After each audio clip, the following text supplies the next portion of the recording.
Hello বন্ধুরা, আসসালামু আলাইকুম। কেমন আছো তোমরা সবাই? তো আবার একটা নতুন রেসিপি নিয়ে চলে এসেছি। তো সন্ধ্যেবেলায় কালকে বানিয়েছিলাম সোনা মুগ ডালের তরকারি, সঙ্গে লাচ্চা পরোটা, কাঁচা লঙ্কা পেঁয়াজ তো আছেই। তো ডালটা আমি রাত্রিরে ভিজিয়ে রেখেছিলাম, সকালে জলটা ছেঁকে ঢাকাটা মুড়ে রেখেছিলাম। তো সন্ধ্যেবেলা পর্যন্ত দেখো কতটা কল বেরিয়ে গেছে। এই অবস্থায় আমি কিন্তু এখানে কুকারে দিয়ে দেবো ডালটা। এই ডালটাকে অনেকে আবার সবুজ মুগ ডালও বলে থাকে। তো পরিমাণ মতন এখানে জলটা দিয়ে দেব।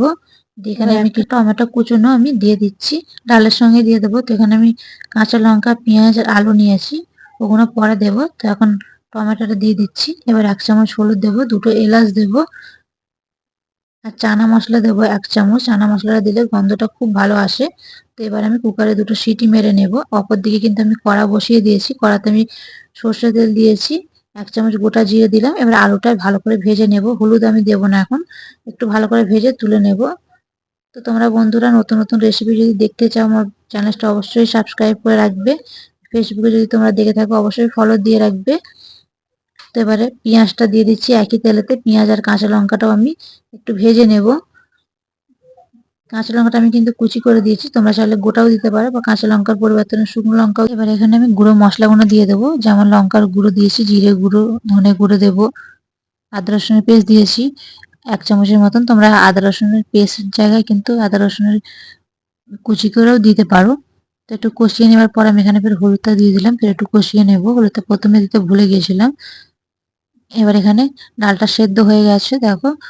আমি কিন্তু খুব এখানে সেদ্ধ ডালটা করিনি, কিন্তু খুব সেদ্ধ করলে একদম গলে যায়, খেতে ভালো লাগে না। একটু গোটা রেখেছি, তোমরা চাইলে কিন্তু বেশি করে সেদ্ধ করে নিতে পারো।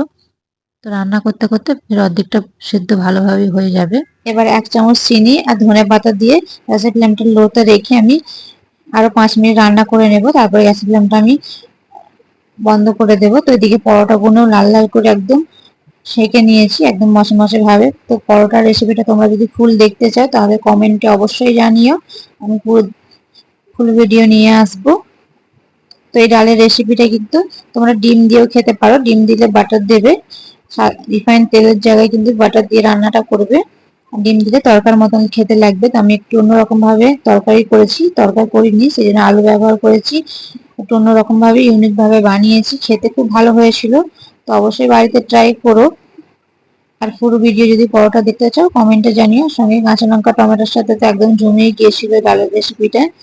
আমার রেসিপি যদি তোমাদের ভালো লেগে থাকে বন্ধুরা অবশ্যই শেয়ার দিয়ে লাইক দিয়ে দেবে। তো বাই বন্ধুরা, দেখা